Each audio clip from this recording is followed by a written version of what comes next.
So kind of just getting into it, like what was your first experience with Francis? Oh, Ooh, I think I was discovering the movies of Noah Baumbach at the time, and I think it was I don't remember the first time I actually when it was when I first saw it. I don't know. I'm just trying to remember whether it was before Marriage Story or after Marriage Story. I think it might have been before because I hadn't really heard too much about who Noah Baumbach was, and I was still kind of getting into movies. And I mean, Marriage Story came out what 2 years ago, three yeah, years ago now. Oh my God, I'm really old. nearly 3 years. Fucking hell, yeah, nearly 3 years ago. Yeah, Wow. yeah, yeah. Are we allowed to swear in on this show? Because a lot of the Oh yeah, quotes I bro, wrote down, yeah, bro. because It's a fine. lot in my notes, a lot of the quotes I wrote down, there's just a lot of swears. There's just a lot of swears. There's a lot of dirty jokes. Mate, it's absolutely Um, not a problem. okay, good. Mate. You should. I think you remember me in Jack's podcast. I'd be a hypocrite otherwise. I can't help myself. Yeah, I'm from but the that's south of a England. yeah, exactly.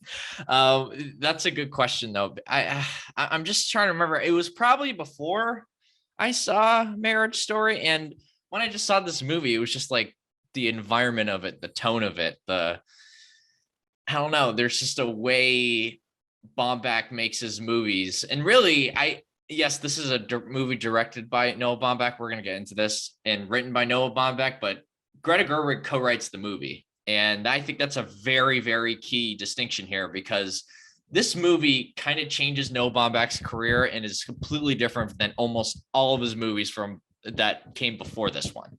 Oh yeah, It's so much lighter. It's so much I guess hopeful in a way. There's there's this like inherent awkwardness and I guess feminine mystique that a perspective that just simply hadn't been in any of his movies before. Because if you watch something like Squid and the Whale, have you seen the Squid and the Whale? I'm embarrassed to say I haven't. That movie is one of the most cynical and sharpest, most cynical movies you'll ever see, and it's pretty unbelievable that the same guy who made that movie also made this one. And I don't think it's a coincidence that Gerwig not only starred in the movie but also kind of co-wrote the film. And how I view this film from, I guess, the 300 from a 300-foot lens is just this movie is just a coalition of two very different tonal styles of filmmaking, but they come together in such a beautiful way and it mixes together so perfectly that you get this pretty perfect artifact in Francis Ha. And again, I just absolutely love the movie. I, I've talked too much. It's I'm okay, mate. talking too much. Bro, you talk as much as you like. I mean, and I think that's the thing I loved most with this rewatch of Francis Ha. I literally got back from a night out and I just watched as soon as I got home. And in a way, I think that's kind of the perfect mindset because I'm just kind of trying to like chill, and I think that's kind of the vibe the film's trying to go for. Because, like you say, Baumbach's other films are kind of a bit more kind of dark, and I guess you could say on an emotional level intense. Francis Ha is probably his lightest film, and I think the thing I love about Francis Ha the Yeah, most, it's got a really kind of like you were saying, a really nice feminine touch to it. Because all of Noah Baumbach's other films, including Marriage Story to an extent, because you kind of are made to kind of side more with Adam Driver, they have quite this like male energy to them. And what I love yeah. about Francis Ha, it is just such a kind of feminine film, and you can see where Greta Gerwig kind of helped him with that. Exactly. I mean, I'm gonna pull up my notes right now, but like in the first 10 minutes of the movie, they're talking about like I mean, Greta Gerwig's character is talking with Sophie, who is the Are we doing spoilers for this conversation? Absolutely, mate. Okay, so spoilers from here on out, at the very least. Um, from here, so they have conversations in this movie about stuff like how how their boyfriends like treat them during sex and stuff like that. And just use I this knew that's where you're really going. exactly, and it's just like this really it's just the sort of conversation that you would only hear between two girlfriends, like a dude would never write that sort of could never ever write that sort of dialogue. It would just be impossible just because they're a dude, right? And and that scene is just so it is just to me it just kind of encapsulates what makes this movie so much more different than um all of Baumbach's other films. And it's just I don't know, that like that scene really kind of blew me away in that sense. And in that particular scene we're talking about, there's an amazing bit in it which then comes back about 30 minutes later in the film, which I love. They're talking about the fella that this what's Francis' friend's name called again? It's Sophie. They're talking about Sophie. the fella that Sophie's like dating, and Francis goes, "Oh, he's probably the type of fella that says, oh, I just went for a leak," and then half an hour later, that same character comes back and he's like, "Oh, I just came back from having a leak," and I just love that because it shows that Noah Baumbach and Greta Gerwig are very kind of self-aware of their writing, and they really kind of, because in screenwriting, and I even see like great screenwriters like Aaron Sorkin do this, they can kind of like lose the tone and what they're going for throughout the screenplay. Was kind of like Noah Baumbach is really good at capturing the kind of same feeling and tone throughout the whole thing, and with like bits like that kind of coming around, it shows that there's always kind of this self-awareness with the screenwriting. Exactly. Yeah. And that's sort of a Bomback trait where he'll like present this joke or present this idea. Like he'll splatter in Paris in the movie. Like, and then 20 minutes later, Paris will pop up in the conversation. And then all of a sudden, toward the end of the scene, uh, then this is the dinner scene, of course. Greta Gerwig just decides to go to Paris, you know, and it's just like these little ideas that he sort of is able to filter within scenes or filter earlier in the movie that will pay off later, and they just feel like throwaway lines, or they just feel like throwaway character, or just like singular character beats. But he's such a craftful and artful screenwriter that it all sort of comes back together. And the reason why he's able to hide it so well is because he just has this incredible sense of humor. And I don't know if it's totally unique because it's a little Sorkinian with the way he sort of, with the way that that's sort of written. But there's I a sort noticed of a that. cynicism and a sharpness to it that Sorkin doesn't really have. With Sorkin, there is a sharpness to what Sorkin does, but Sorkin's a lot more. I mean, his movies, I don't want to get into a Sorkin tangent, but his movies are just a lot more hopeful and positive, and sometimes it's for the detriment of the movie. I'm staring at you being the Ricardos. And let's not get into a Sorkin tangent, but one of the things that makes Baumbach so good is that his take on that sort of dialogue style is always the more cynical and sort of negative and self-reflective version of that. And you see it really plastered all throughout the movie. I mean, there's so many instances. The one example of this that runs through the movie the most is probably just the undateable line, you know? Yeah. The fact that she'll just say something awkward and the people around her just don't really respond instantaneously, then she'll just say undateable. And that does really come into fruition finally at the very, very end of the movie when she's talking with a character who, I don't know about your interpretation of this character. I'm forgetting his name, but to me, he's the on-screen embodiment of Noah Baumbach.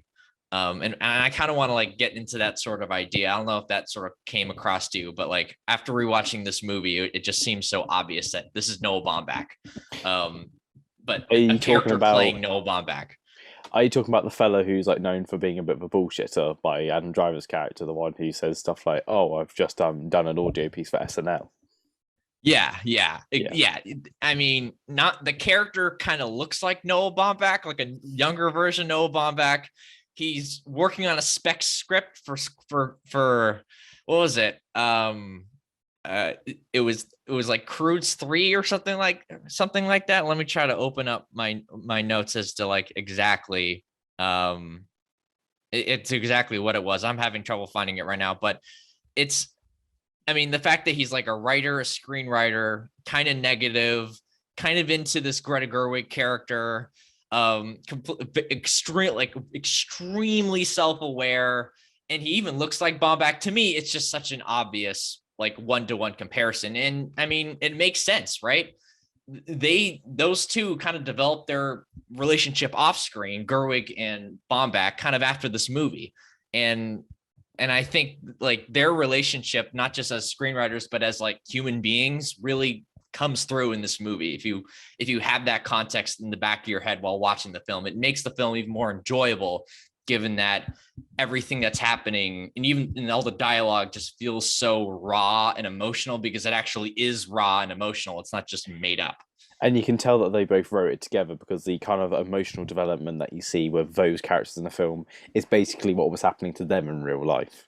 Yeah, yeah, and that's really cool. That's That's really just cool. really, really cool. And there's some even some lines that just totally feel like they're actually working through how they feel about each other. Like I think there's this line where the Bomback stand-in character, who again is the roommate with Adam Driver, he's like, when I first saw you, I just wanted to fuck you.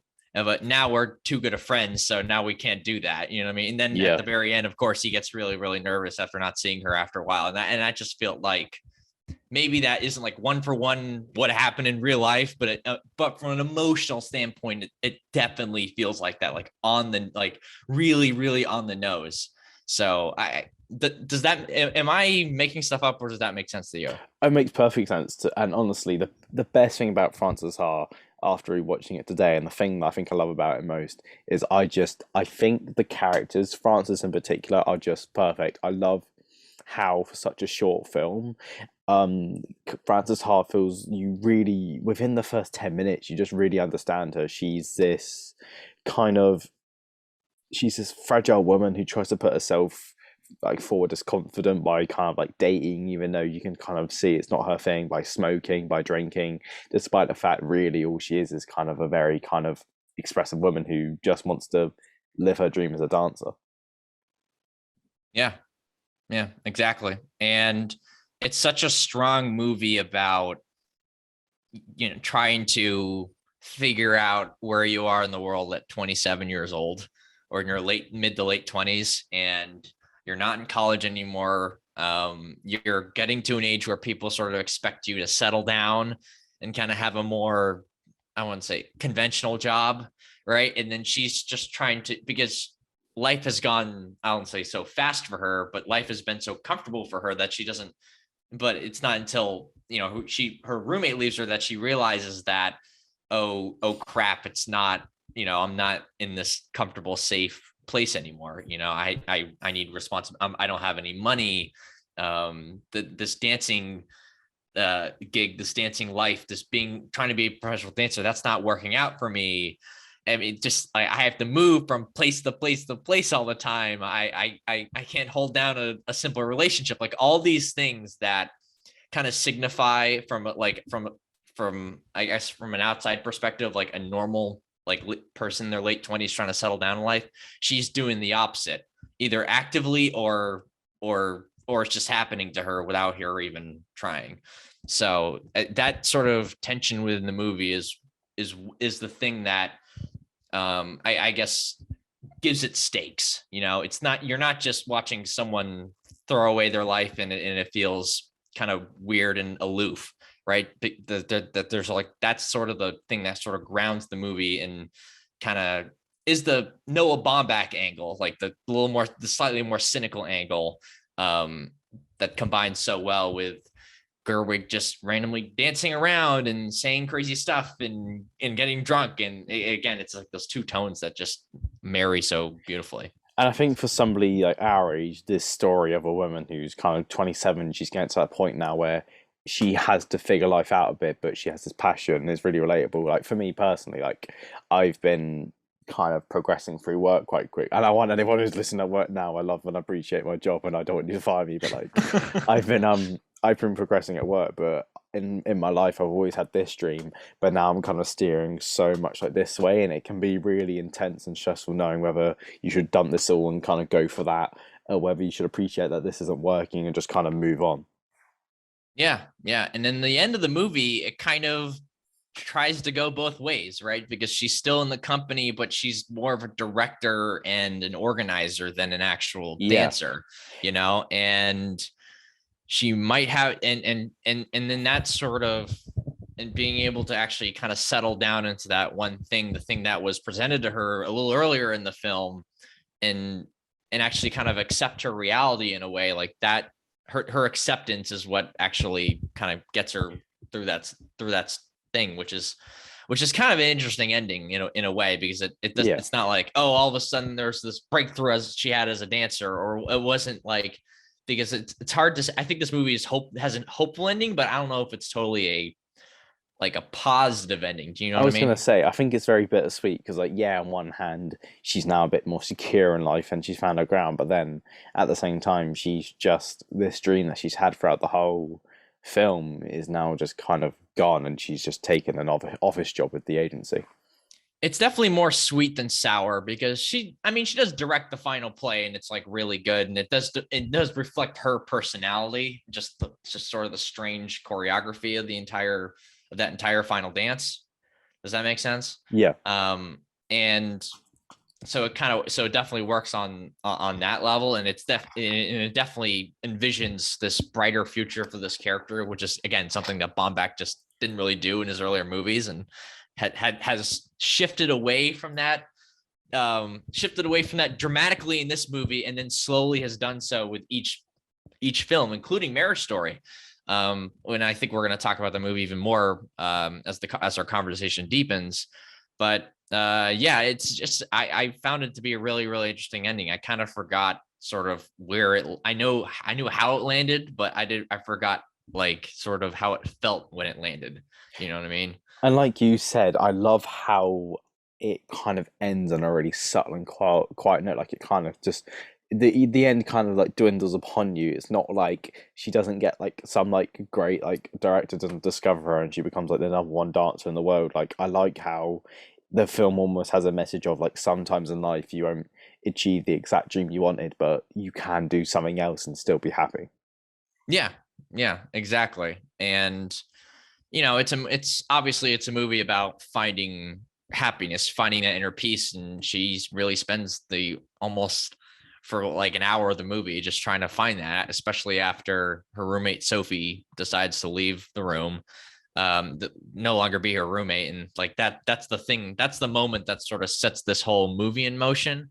But even before that, I mean, it's just I love, maybe my favorite scene in the whole movie, or montage or collection of scenes. It's kind of hard to explain. It's just the first 2 minutes of the movie, where it's just a bunch of very, very short clips and montages. And the reason why it might be my favorite aspect of the film is just because like it establishes so much.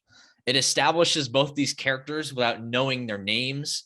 It establishes their relationship. It establishes the tone of the film. It establishes their I mean, the visual style of the movie. It just does so much in just a 2 minute span. And when a movie can do that and can sort of teleport you into its world without like even feeling like it's trying, and doing it in just such a brisk period of time, that's when you have something special in your hands.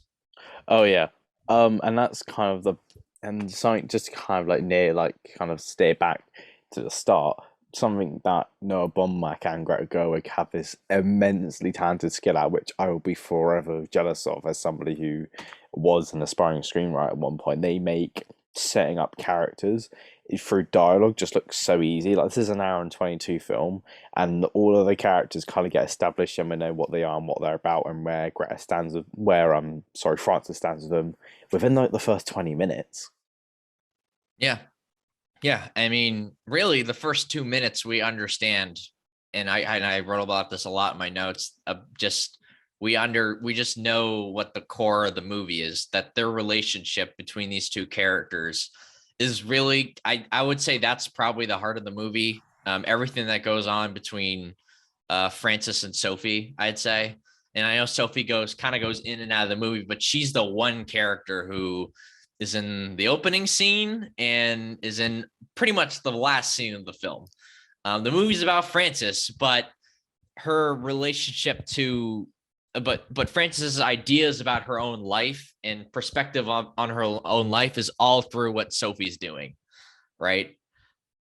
Because Sophie's accomplishments and what's happening to Sophie throughout the movie is pretty much the exact opposite of what's going on with Francis, and I think a lot of other movies would have just been like, oh, this whole movie will be about how Francis is jealous of Sophie's life, and a lot of the movie is about that. But then there's that really key scene or sequence at the college when Sophie just randomly shows up. And that's one of the things I really like about this movie. Like random things just sort of happen. There's very little anticipation for them to happen. And that's just sort of how life goes. And I think that's what that's really life. works. Yeah, exactly. It really works that way. But just with this particular instance, when Sophie just randomly shows up and she gets really drunk and she starts saying, how she's not going to marry this person, and it seems like she's unraveling her feelings in that way. And by doing that, it's not saying that Sophie has totally changed as a character, or Sophie doesn't like the dude Patch, the dude her fiance. What the movie's saying is that what Frances has been doing for the last hour and just being aloof and making random decisions and being a really awkward 27-year-old who doesn't really have a direction, what she's been doing, it wasn't useless. There's value.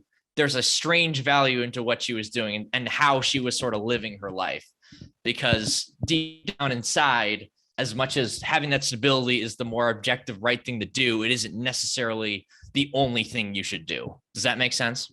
Makes sense. And just to kind of like reiterate, like I guess Francis Ha is a great kind of coming of age story with this great message, but also just kind of highlights kind of like the little things in life, like the random things in life that we all kind of experience, and these little things in life that get in the way. Like there's that scene in it where she tries to pay using her credit card and they say they only accept debit, and it's hilarious as she tries to sprint to a or cash, and she has to try and find an ATM. And I was just laughing. I was messaging my girlfriend because the exact same thing happened today where we booked a taxi, but this taxi only accepted cash. So I had to sprint to an ATM to withdraw the money and come back.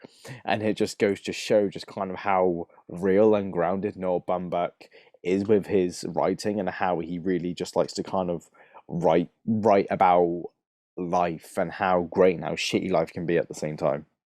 That also feels a lot like a Greta Gerwig scene too, because think of the scene in think of Little Woman, for example, when there's a bunch of times when Saoirse Ronan's character is just running through the streets of New York, Yeah. and running scenes are all over movies, and a lot of great filmmakers do a lot of running scenes, but it is sort of like it's kind of, you can kind of compare the two in terms of not just the fact that they're both running, in terms of what they're trying to project about the character and how you should feel about this character in this sort of moment.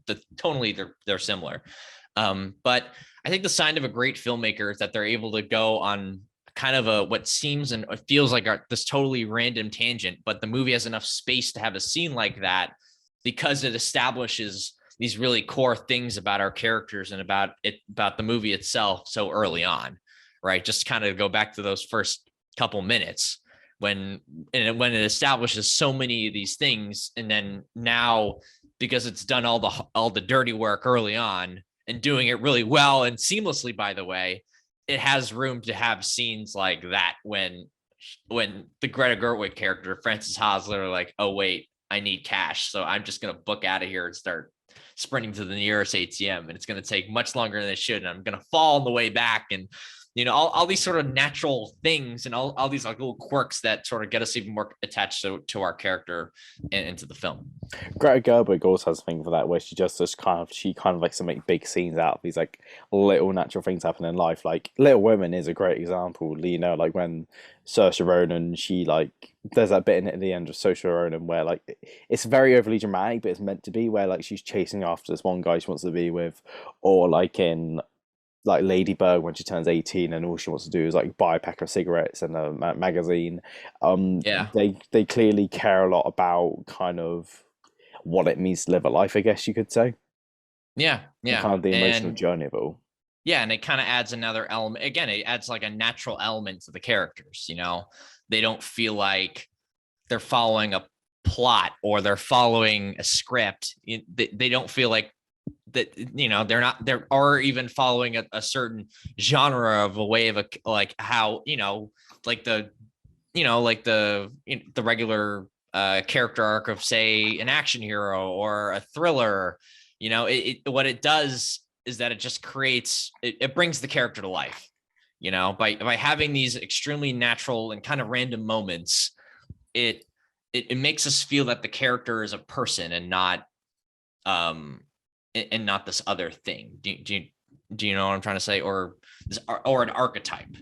So, and it's kind of, and when you do it well, it's risky, but when you do it well, you can create this really, really beautiful movie. Oh, I agree. It is risky, and I was thinking when watching it, it is a talent. It seems like such a simple and basic film, but really, it takes a lot of talent to kind of make a film where all you're trying to do is just make a little film about life, because you run the risk of just writing a load of random scenes which kind of just go nowhere, and then it Yeah, doesn't create a consistent film, and then the film just kind of seems a bit like random, I guess you could say. yeah, plotless. And I mean, I think that's what some people felt with something like we were talking about this a little earlier before the show, like Licorice Pizza, right? Because this Yeah. movie in Licorice Pizza, I Exactly, guess, is that's a kind of really good similar in the example. way And Once that Upon a they're Time in both Hollywood. plotless. What? Once Upon a Time in Hollywood's also one that springs to Yeah, mind. yeah, exactly. Like these plotless movies that, I mean, it's riskier because it's harder to write. It's harder to write in a more, I guess, coherent way for the characters, and you could sort of get lost in the sauce of what you're doing when you don't have a structure to go by. But if you're able to sort of, I don't know, stay on your toes in a way and keep the themes of the movie in your head and understand that character is the most important aspect because of that type of movie, because if the character isn't good or interesting, you're just going to be bored for 2 hours.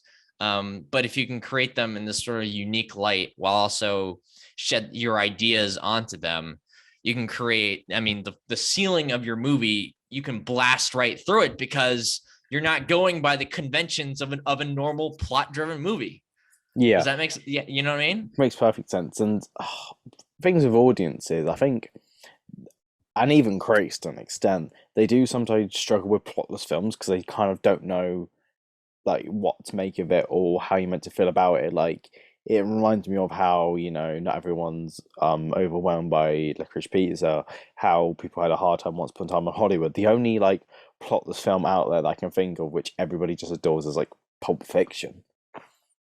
Yeah, Pulp Fiction is actively plotless. Like that movie actively does things and actively has twists. And it's not even told in a straight way.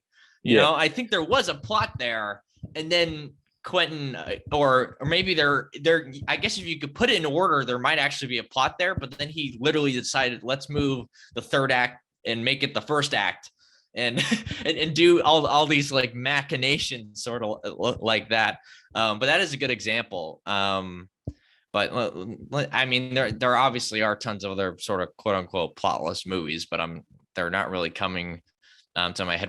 Lady Bird, I would say that's a plotless movie. That's a fair. I mean, it does follow a, I guess, a sort of like an arc from point A to point B. Like the beginning of your senior year to when you first start college, but there isn't anything, I guess, concrete in between. no, You there isn't. know, like her actions are her actions, and I mean the only timeline it follows is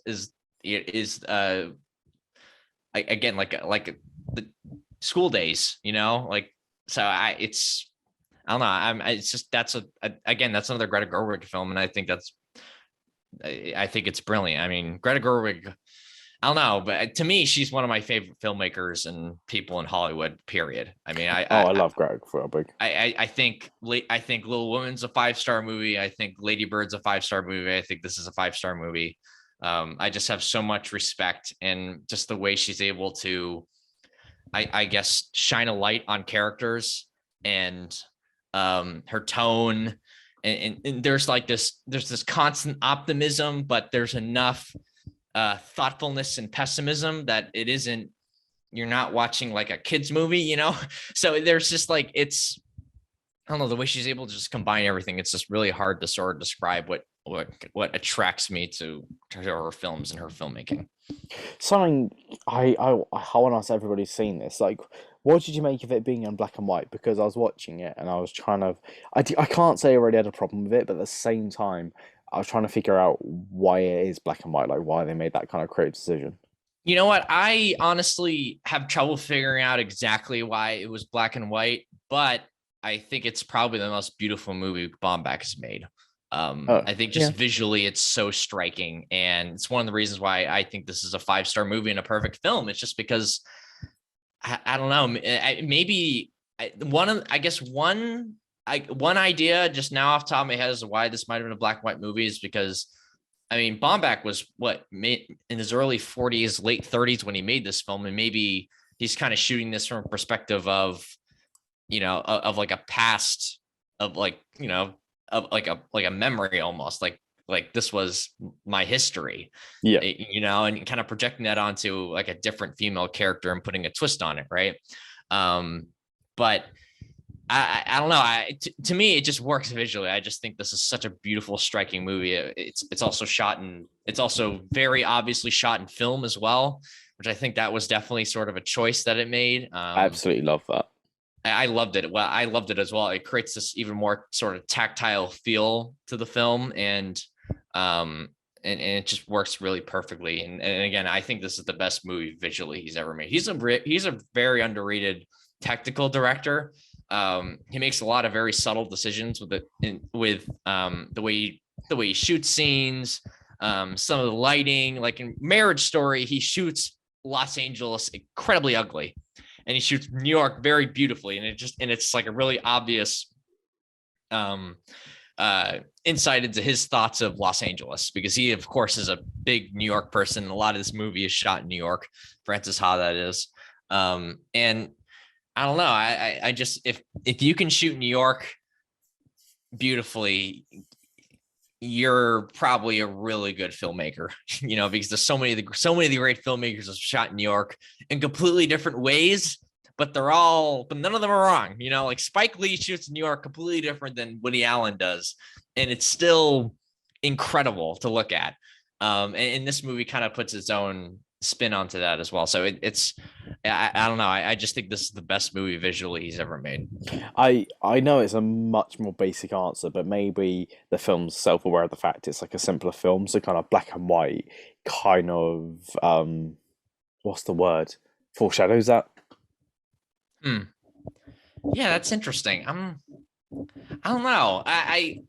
People use. I mean, filmmakers use black and white for all different sorts of reasons, and I think sometimes it's just as simple as they just think black and white just looks better than color. Sometimes, Which is fair enough. Like it's all well yeah, and good getting caught up and like, oh, why'd you do this? Like, wasn't it necessary? But it's like, if it's not affecting the film, like, what's the problem? yeah. When I hear interviews with filmmakers, sometimes they say, "Oh, I just shot this in black and white because I just thought it looked really good in black and white," And that's fair enough in or my opinion. or they say I prefer watching films that are just in black and white. This past year, there were a ton of movies in black and white. Um, Interestingly enough, we were talking about Come On earlier. That's in black Yeah, and white. beautiful, beautiful black and white. I love Yes, Command's use of black and Tragedy white. of Macbeth, which is a very different black and white. That Again, works really well. Yeah, and I mean visually, and you can say whatever you want about if it does the movie make any sense if you've never seen Macbeth. Like that's a whole other conversation, but it's impossible to deny that is a really really beautiful film. But yeah, there were a ton of black and white films this past year, and that's kind of a funny way to tie into this conversation. I kind of feel the same though. When I watch films that are in black and white, I often find myself enjoying it so much because kind of everything else is kind of taken away and you're just kind of left with the film, if you know what I mean. Like there's no like real like distractions or anything like that. Yeah, yeah, and I mean, there's a real argument to just say that, oh, it just looks better. Everything just looks better in black and white, and maybe you shouldn't do it all the time, and then it'll sort of dull its effect. But I mean, when you have the right opportunity to do it, just do it. Because I'm pretty sure this is his only black and white film. I haven't seen Mistress America. I'm pretty sure that's not black and white. There's still some Baumbach movies that I haven't seen, but he is. I don't know how much of a conversation you want to get into Gerwig and Baumbach and their careers, or even the movie that they're both doing coming up this year. But I think this is the best movie Bobback's ever made, and this is definitely right up there with Little Woman and Lady Bird, in my opinion, when it comes to Gerwig movies. So it's I look again, I look at this as much of a Gerwig movie as I do as a Bobback movie. And not just because Gerwig's on the screen, it's because she co-wrote the movie, and I think that's really, really key because it just changes like so much of the film, and again, it creates that bond between Baumbach's cynicism and Gerwig's sort of aloofness and slightly more positive outlook on things. So it's really beautiful and interesting. Do you fancy playing a game? What? Do you fancy playing a game? Oh, okay. Let's play. So, What do we got here? so I want you to kind of. I'm going to make note of what you say. So have you got the 2013 Oscar browsers up on your screen? If you do, just get rid Yes, of I it. do. Just Yeah, I do. click away on a different tab. What? So just click away onto like a different tab so you can't see all the nominees from that year. Okay. Okay, now what I'm gonna do, run through all the categories that you feel like if you were an Oscar voter, what categories you'd put it in, and then what I'm gonna do, you're then gonna look at all the nominees, and for each category you said it deserved to be in, you got to take one of the nominees of that year out and put it in. Ooh, okay. So we're doing a replacement, but since this movie wasn't nominated for anything, which is absolutely absurd, Mhm. then we're going to be replacing for all the six major Exactly. categories, I believe, right? That's why it's or fun. thinking about it, or at least attempting to, or five of them, because of course it can't get both screenplay nominations. You can only get one, and this would be original. I mean, I usually have to double check these things, but I'm like 99% sure this one's original. So, Yeah. okay, good. Okay, Sarah. So we'll kind of start. You can kind of start with whichever category you like, really. But I guess we could just start with Best Picture, and if you want to kind of like make your way down the categories. Yeah. So best picture, what I think this movie should replace. Well, so we'll do all the categories for now, and then we'll go through it all together. Okay. So I have to guess all the best picture nominee, or I have to try to attempt to guess all the best picture nominees from that year too. Oh Is that what no, you're no, no, saying? mate. So you just kind of choose all the categories you deserved it to be nominated in, and then you will then be able to have a look at the nominees of that year, and then you have to have a look at them all and go right in Best Picture. I take this movie out and I put Ooh. Francis There's Ha in. no there's nothing for best actor. Best No. actress. You know what? Screw it. Let's throw her in the ring, and there has to be something. It's usually best actress. Unfortunately, I is have a weaker, but this hunch. year it is not. Best actress this year is fucking amazing. It's better than best actor for me for the first time that I can remember. Way Or better. even looking at the history, I think the actress performances this year were better than the actor ones. But I mean, that's a later It conversation. was But still, the best actress this year is. Oh, and we're going to go into all like after. Can't go on too much, but I do have to get out my system now. The best actress is like the best I think we may like ever see for a long time. It's insane how good it is this year. yeah, it's really impressive. They even missed some categories, but again, they missed some nominees, but we're gonna get into that later as Well, well. yeah, I know what you're getting to, but let's get to that later because I really excited to talk about that. I'd say best picture for sure. I think it's better than all the best picture nominees from that year. I can confidently say that. That's very fair. You feel the same way? I wouldn't say I'm not sure I'd say it's the best. I'd have to have a look, even though Zero Dark 30 is amongst that lineup and it's one of my favorite films. But it's definitely like up there with all those other films as being like one of the best, like number 2 or 3. Okay. A director, I would say yes. Okay. That might be a little bit closer. But you know, if I'm gonna throw it into best picture, and I think it's the best movie, it should get a director nom. So I'm gonna throw director in there. Screenplay, obviously. Absolutely.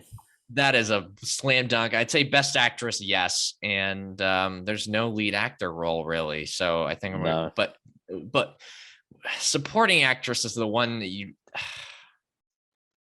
I had to think about. Would you put the Sophie character? Would you nominate the Sophie character for an Oscar? It doesn't seem like an Oscar performance. It doesn't, but it's also a great performance. But then when you really think about it, she really drives the story, and she has quite the emotional journey. Yeah, let's do it. You know, screw it. Like, fuck it. How many great supporting actress performances were there this year anyway? Like, I'll throw her in there too, and I think that's it though. Supporting that, I don't want to get into it, but I'm looking forward to talking about supporting actors as well. Okay, so can I pull up the tab now? Is that all the categories then? You Yeah, I satisfied? think that's it because I think that's pretty much. Well, I mean, we're not doing like editing, are we, or I anything like mean, that? you can do if that takes you. Nah, If that. I don't. I don't think so. That's a little bit too into the weeds. We'd be here forever. Oh shit, yeah, Um, that is true. Okay, fair enough. So yeah, you okay, make a good point. Okay, so go on okay. I'm then. gonna pull. I pulled up the tab now. So I'm looking at it now. So best picture, just for the audience who are listening, best picture nominated was Argo, which also won. Amour, Beasts of the Southern Wild, Django Unchained, Les Miserables, Life of Pi, Lincoln, Silver Linings Playbook, and Zero Dark 30. It's for 2012 being such a great year, none of those films really popped out as like great movies. Yeah, I agree. Really.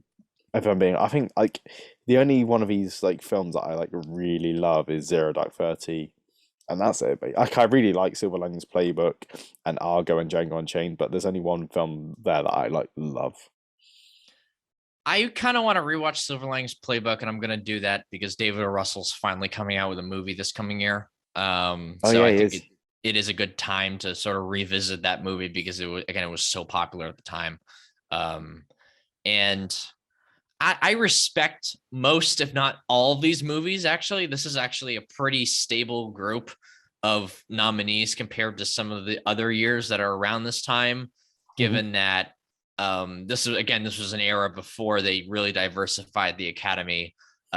So it actually to actually nominate a bunch of to actually nominate a pretty wide array of films with a couple foreign filmmakers and a couple things that usually wouldn't be nominated during this time. This year is actually a kind of a strange outlier year. It feels like more of like a 2020 or 2019 Oscar slate than a 2012 one. It is pretty So it is impressive. kind of interesting in that way. But at the same time, I think the movies themselves are all between good and very good. Most of them are between good and very good. And because I guess Lincoln and Silver Linings Playbook would probably be my two favorites if I had to pick. And Fair I look at enough. the slate, I'm also like Life of Pi and Les Mis are the only movies I didn't really like. I guess Amore is okay. I don't Same love that actually, movie. and I've got to be honest. I don't think I'll be very popular for this, but I wasn't overly keen on Beasts of Some Wild. I kind of want to rewatch that to be honest. I do remember seeing it, and I think it's a really beautiful movie, and there's just a I don't know, there's like a really visceral aspect to it that I really respect. But it is weird. It's very strange that I got nominated for Best Picture, and even at the time, it was strange that I got nominated for Best Picture. But anyway, like Lincoln, I think is excellent. That's to me that might be Spielberg's best movie of that decade of the 2010s. Silver Linings Playbook we've talked about a little bit. Zero Dark 30 is a movie that people like to cancel, but I think is actually good when you look at it as kind of a female working through it in a toxic male. I'm kind of curious to ask because I've never known about being a thing. Why is it people hate Zero Dark 30 so much? Yeah, because a lot of people don't like its politics, and it is kind of a right wing movie in a way, and in the way it kind of glorifies some of the ways that, of course, the U.S. government sort of like, kind of illegally terrorized these terrorists. I Um, disagree because there's even a bit in the film where like they treat these terrorists well, and that's how they get information out of it. And it's almost like it's trying to say that the torture earlier on in the film was bad, but then the best way to get things out of people is through kindness and love. yeah, yeah, I think that's interesting. I don't know about kindness and love. That might be a little bit strong, but I know what you're trying to say. But I'm just Mm. saying what this is what people are. This is what some people say. Like that's an example, and to a degree they think it glorifies the military, and that's not a good progressive thing to do. But I don't think the movie's about the military. I don't No, think the it's not. movie's about the way. And that's not what it's trying to. That's not what Catherine Bigelow is trying to say. What she's trying to say is that there's this woman who succeeded in this toxic male environment during this extremely aggressive time in American history, and she succeeded and she fought through the odds. Like that's why I think it's a good movie because I it displays that really well. I will forever fight for how great Jessica Chastain is in Zero Dark Thirty Oh, and that's her how best performance. she I should mean, have won over Jennifer Lawrence. I do not care. Fuck anybody who thinks differently. I do not understand how you can watch. I just don't get it. I don't get the whole Silver Linings Playbook like Jennifer Lawrence thing. I don't get it. I like Jennifer Lawrence and Silver Linings Playbook a lot. She's very, very good in that movie. There certainly been worse performances that have won Best Actress, that have won Best Actress. But I don't know. I do agree with you that Chastain's probably better than her in that movie. Les Mis is I think I already mentioned this. Les Mis is bad. Life of Pi is also not a good movie. We were just talking about Life of Pi a little bit before the show, actually. And Argo won Best Picture, and it's good. It's very good. It's not great. I don't think, at least. I have a lot of respect for it, but I think that's like the third best movie Affleck's directed. I prefer Gone Baby Gone. I definitely prefer The Town. And neither of those movies got a lick at the Oscars. So, but Argo is a good movie. I think it's very good. I don't think it's great though. There's kind of a ceiling to it when I watched it. Yeah. And then the last one we haven't really talked about much is Django, and I think that's like B tier Tarantino. As much as I love Tarantino, he might be my favorite filmmaker of all time. It's Do you not know his what's best funny? work. Is that criminally Tarantino lost the Oscar for Best Original Screenplay to Mark Bowl for The Hurt Locker, which is just ridiculous when you're watching Glorious Bastards. But then he won Yeah. this year over Mark Bowl for Django Unchained. I think that should be the other way around, in my opinion. I think Mark Bowl probably should have won for Zero Dark 30 and Tarantino should have won for Inglourious Bastards. Yeah, you might be right.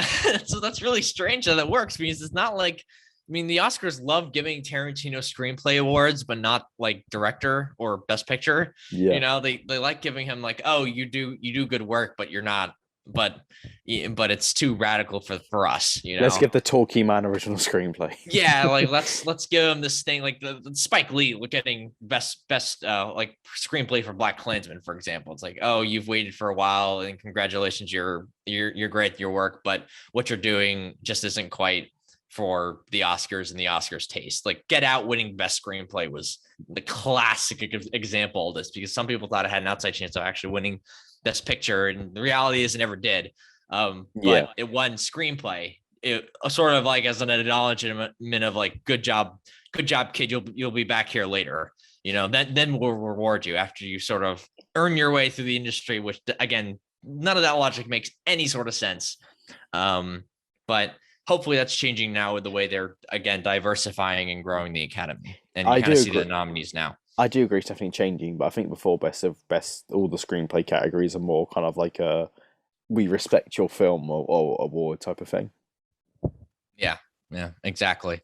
But I have to pick one of these movies to take out and put in Frances Ha. Yeah. This is really easy. Les Mis for Frances Ha, and I don't think I'm not gonna even think about it twice. That's what I thought, and I completely agree.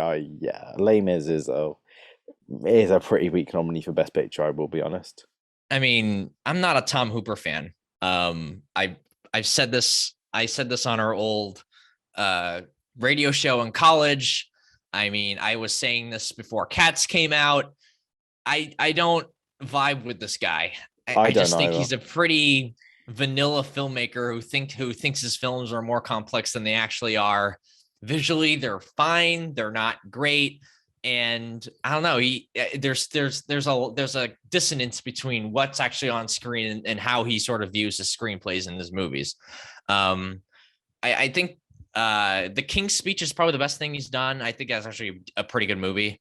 Not a great film though. And that movie won Best Picture over The Social Network. Are you kidding me? I think the best movie of the 2010s, The Social Network. I think The Social Network losing Best Picture and the director was even worse in my opinion. Yeah. Oh yeah. That's an even bigger slap in the face. It's like they couldn't even. It makes me feel sick to think. It actually, like, I know it might sound stupid, but I just love Fincher so much. It genuinely makes me sad to think he just so should have won Best Director and it just didn't happen. It makes me think, if he couldn't win for one of the best directed films I've ever seen, is he ever gonna win? There are a few things in life that I wish happen this year more than hoping The Killer comes out this year. David Fincher's upcoming film I'm about the excited for killer that. starring Michael Fassbender. I I'm am. so excited. He's going back to like his psychological. I can't wait. I can't wait for that. Yeah, I loved Mank. I feel like I am in the vast minority of loving Mank. Mank's awesome movie. I will defend that movie to the death. I do like But Mank a lot. I wouldn't. I don't love it, but I do like it a lot. I can definitely. I love. I really.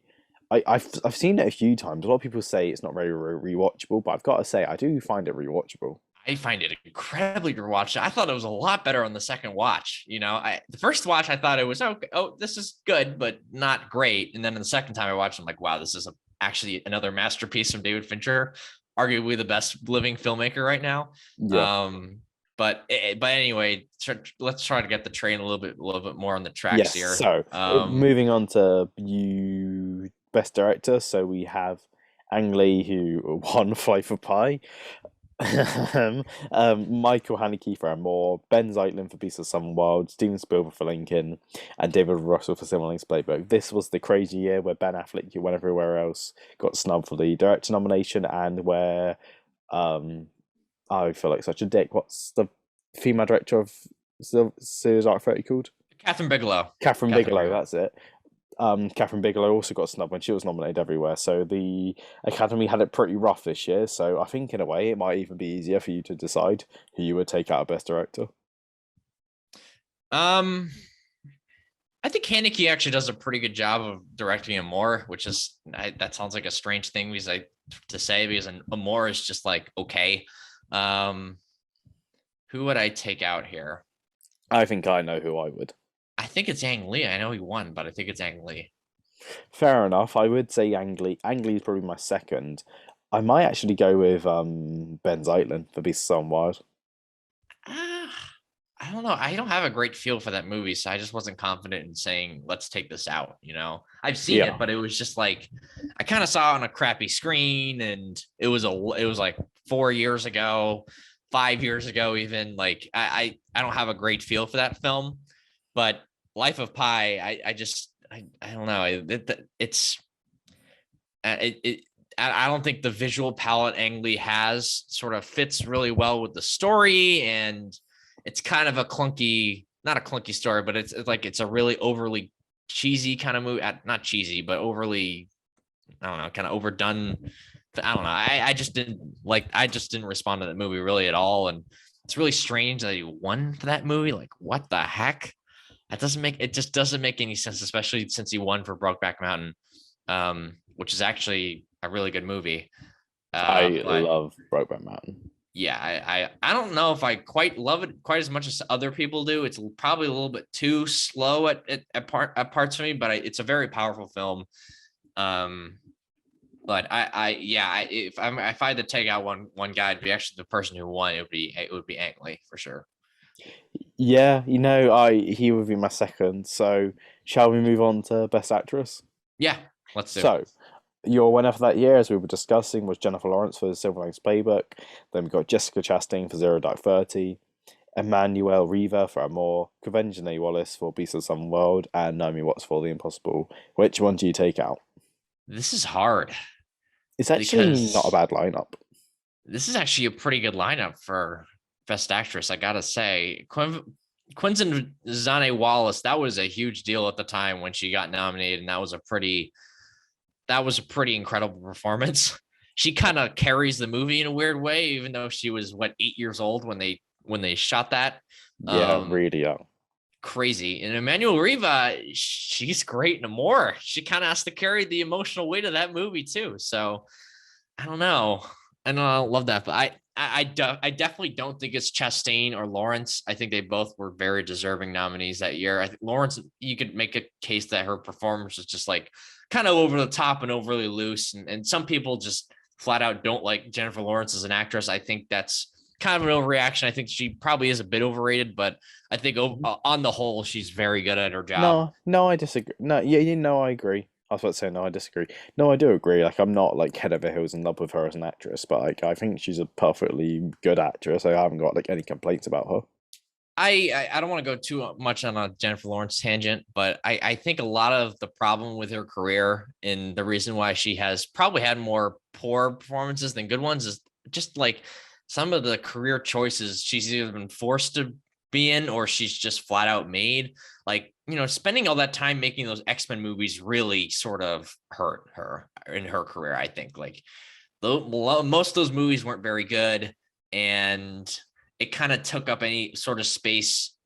Oh, and combine that with, when you put that into sort of perspective, then it kind of doesn't allow her to kind of sort of branch out and do more interesting dramas. You know what I mean? Especially when you're Yeah, stuck in like a bad superhero franchise. Does that make sense? makes sense. And so, in like the Hunger Games series, like she was stuck doing 4 Hunger Games movies, and one of those movies are good, you know, and like that's a lot of time that she just used up on these franchises that frankly didn't really work. So it like if she so when she makes Joy and that movie ends up not being very good, now all of a sudden we're creating this perception that she actually isn't a good actress, when I think in the reality of her situation is she's a good actress.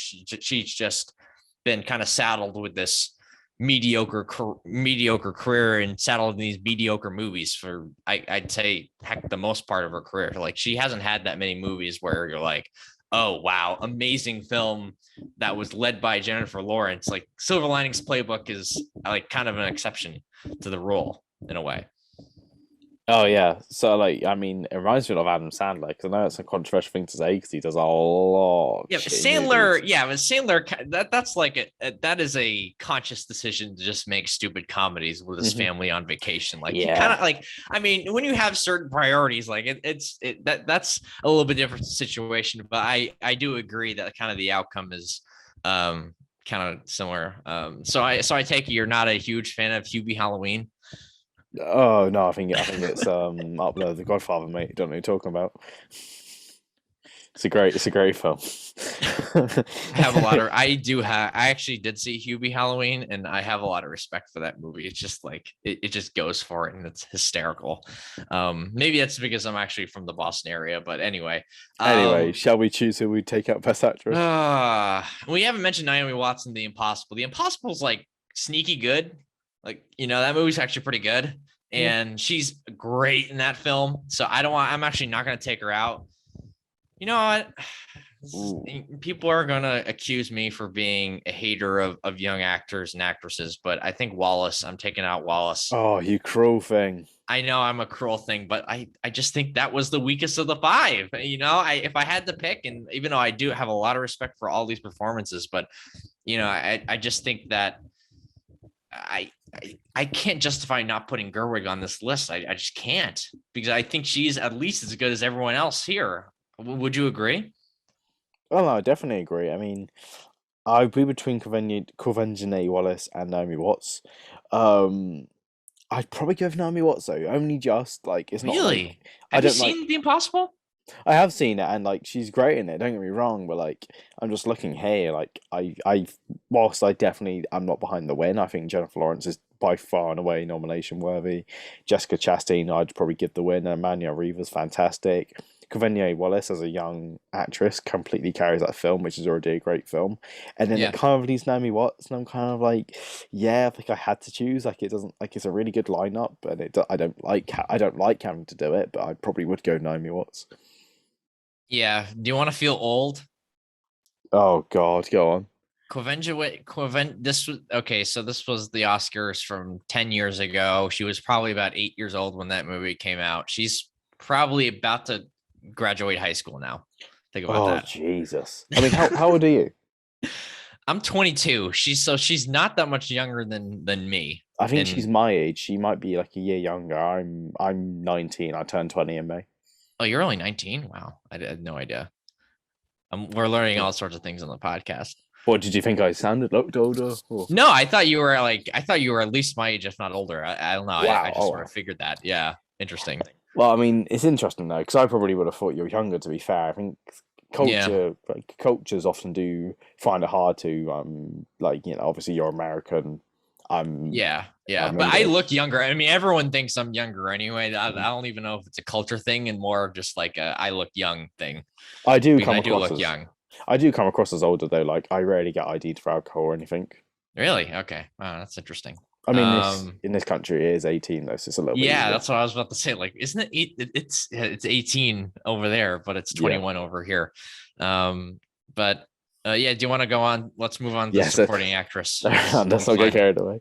Best supporting actress. Not a very good lineup, I'll be honest. So your winner, Anne Hathaway for Les Miserables, Yeah. and then the rest of the nominees: Amy Adams for The Master, Sally Field Oof. Lincoln, Helen Hunt The Sessions, and Jackie Weaver Silver Linings Playbook. I have not seen the sessions. Have you? No. So because of that, we are going to pretend Helen Hunt um wasn't nominated and it was someone else who was good enough to be nominated. Okay. Okay, well that Um, shouldn't exist. Jackie Weaver is very good in Silver Linings Playbook. Not as good as Robert De Niro though. So that is something to sort of at least keep in mind. Sally Field, I'm not a huge Sally Field fan, but I mean, as the wife of Abraham Lincoln, like you kind of need you needed someone of Sally Field's energy to play that part, so it actually kind of weirdly fits. That the fact that she even was nominated. Amy Adams is kind of incredible in The Master. That's one of her best performances, I think. Have you seen The Master? I'm really embarrassed to admit I haven't. So The Master, yeah, The Master is insane. I would suggest that you see it. It's one of the best made movies. It's not particularly my favorite or even my favorite Paul Thomas Anderson film, but it is one of it's objectively one of the best made films and has some of the best sequences of the last decade, of the previous decade, I should say. And it's incredible that movie didn't get nominated for Best Picture. It's a Paul Thomas Anderson movie starring Philip Seymour Hoffman and Joaquin Phoenix, and And they it calling barely me got a love whiff at PTA. the Oscars. Just unbelievable. And Amy Adams plays this very messed up role, and it's just kind of it's just mesmerizing what she does in that movie. So she's definitely going to stay on the list for me.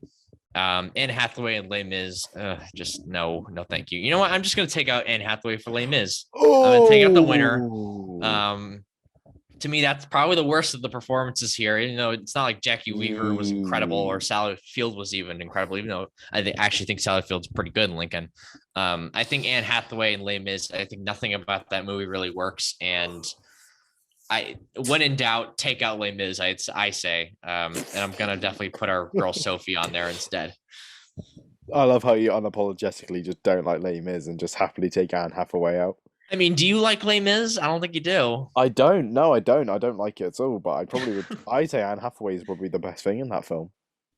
Really? Yeah, Okay. yeah, yeah. Maybe I'm not remembering Les Mis well enough. That would, but like, I think I'm okay with that because Anne Hathaway has needed to win Oscars earlier and probably deserved to win an Oscar for something like Rachel's Getting Married. Much Yeah. better performances that she'd had. Like, like I want her to at least be remembered for a movie that's actually good. What You the fuck know, does Anne Hathaway actually do though these days? Like, not to be arrogant, but it doesn't seem no, like she's made some she's made tough some. decisions lately. She's made. I will agree with you She's there. been in some She's bad movies, talk man. about someone who's also in a bit of a rut right now. Amy Adams is just on Oh, a bro. cold I streak right mean, now. I'm a Woman in big the Window. I'm a Yikes. big fan and supporter of Vice, but like He'll Be Elegy, Woman in the Window, Dear Yeah. Evan Hansen. I think Yeah. Dear Evan Hansen. I forgot about that. I look, I know you're not gonna like me. I didn't like love it, but I quite like Dear Evan Hansen. I'd put it like up with the same enjoyment level I had for like In the Wow. Heights. Like Really? I get it's a bit dumb and whatnot, and like it's Ben Platt being cast Oh, as wow. ridiculous, but I I really don't. like. Wow. I'm surprised. I never saw Dear Evan Hansen, to be honest. I skipped it because I saw the trailer and I thought it was horrible. And then everyone said it was horrible. And I'm like, what's the point of seeing this thing? I mean, I saw like 90 something odd movies last year. So that came out last year. So if I can press the skip button on a couple if I just don't simply just do not need to see this thing. And there were a million musicals last year out anyway. So There were so many great musicals out last year, and I yeah. think it's such a shame that the Oscars only recognise one Best Picture, which we'll get to. Last but not least, we have Best Original Screenplay, which is also another great lineup. We have Django Unchained, Amour, Flight, Moonrise Kingdom, and Zero Dark Thirty. Django Unchained being the winner of those. So, if you had to take one out, what one would it be? I don't, for whatever reason, I don't have the screenplay noms out that year. So I'm going to pull it up right now. Give me 1 second. Okay. Oh wait, shoot, I screwed up. Yeah, Flight being in here is kind of a fun little wrinkle. We haven't talked about that movie yet. Oh no, we haven't. Oh, Moonrise Kingdom. Moonrise Kingdom is definitely one of the 8 to 10 best movies of that year, by the way. That's an incredible movie. I love that film. I saw Moonrise Kingdom when I was like 13, and I just did not get it. Well, you were 13. I mean, if I you was watch it 13. now, I probably do yeah, have to watch it again. I'm telling you, if you watch that movie now, it's one of my favorite Wes Anderson movies. To be telling, that movie is a real soft spot for me. Just an incredible coming of age story. I mean, Fantastic Mr. Fox is like one of my absolute favorite films. But apart from that, Oh yeah, I've never connected with any of his work. Like Grand Budapest Hotel, I really didn't like. really? I Wow, I man. I thought French Dispatch was like all right. I liked it a bit. I love his films for the most part. I mean, there's like been a couple that I haven't totally connected with, but like I have a lot of respect for the French Dispatch, even though I don't think that's necessarily his best work. Moonrise Kingdom's amazing. Grand Budapest Hotel is kind of a masterpiece. I don't know. I'm a huge fan of this guy. The Royal Tenenbaums is a really, really interesting and really good film. It ages much better in my head every time I think about it. So I'm a big Wes Anderson person. I think I've seen all his movies except for one. So big fan of his. I'm keeping Django on here because the more I think about Django, the more I'm like, oh yeah, this movie is actually freaking awesome. But the fact that it isn't like Pulp Fiction is the reason why we kind of look down on it sometimes. You know what I mean? Oh yeah, and I've always thought that's unfair, but I do agree. Yeah, I don't know if I don't know if the screenplay is not what it makes him more good. I think it's the performances. I don't really. That's kind of a specific thing that I think the screenplay in Flight is quite good, even if that movie is a tough sit. Moonrise Kingdom, I already talked about that, and then with Zero Dark 30, I think that's a quite good. That script's actually quite good. So, who to take out here? I'm gonna take out Amour here. We haven't really picked on this movie too much. I think it's this movie. I have a lot of respect for Amour, but I'm never gonna watch it again. And I don't think the movie's quite as interesting as it thinks it is. And to me, it's more manipulative than actually effective filmmaking. Manipulative because of its subject, and less so because it's actually incredibly well crafted or anything like that. Even though the performances I think are excellent. Does that make sense? Yeah, makes sense. Because there's a difference between being manipulative in a way that you're moving the audience because of the characters and the story and the plot and the filmmaking. And there's a difference between that being manipulative and the other way of being manipulative. It's just like, your character's sick, and that alone will hook the audience. Like I kind of feel that way with The Father. To sort of compare a movie, this movie is actually quite similar to The Father in some ways. In an older person sort of losing their head, but with The Father, it's from the Anthony Hopkins character perspective, and I think he's incredible in that film. But the film itself, I don't actually think is good. I'm in the vast minority here with this, but I really didn't respond to The Father. I thought it was more manipulative than actually good. I mean, The Father was my favorite of the Best Picture lineup, so exactly. See, I am in the minority here. Like I know I'm gonna stick to it because I just think that it was just kind of there was just kind of a lack of self-awareness to it, and there just wasn't it wasn't half as clever as I thought it. I didn't think it was half as clever as it thought it was. Does that make sense? Yeah. And a lot of it, some of the the perspective shifting stuff. I thought that was a little predictable as well. I don't know. I just didn't really respond to that movie. But I think Amore is like kind of a slightly better version of that, to be honest. But I either way, I'm taking it out of those compared to these other four movies. And it's I don't think it's a total accident that these screenplay nominations are actually stronger than say the Best Picture nominations, because they usually the screenwriters, they actually nominate pretty darn good films. It's pretty consistently they do a good Yeah. job of it. Like even heck, look this year, it's This taken year, another step forward, right? With like the taking worst person in the world. out, putting worst person in the world, and that was amazing. I loved Exactly. it. Yeah. Yeah. I haven't seen that film yet because it's really hard to see here. It's been kind of impossible for me to see. I really hope it's available I've quite seen soon. I've been, I mean, because I'm part of some organizations, I've been lucky to be able to see some films. Worst Person in the World is, I think, the only one left of the international features which I'm really trying to hold out on, trying to see, and it's killing me because I just really want to see that film, man. Yeah, same. And I haven't seen Drive My Car yet for a similar reason. Like it just hasn't been available where I live. So I really want to see it.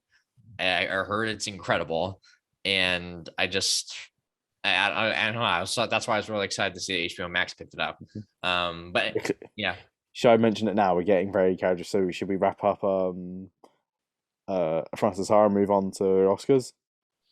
Um, yeah, I mean, we found a home for all these for all our favorite parts of Frances Ha. The hardest part was probably best actress, Yeah, so absolutely, I agree. interesting.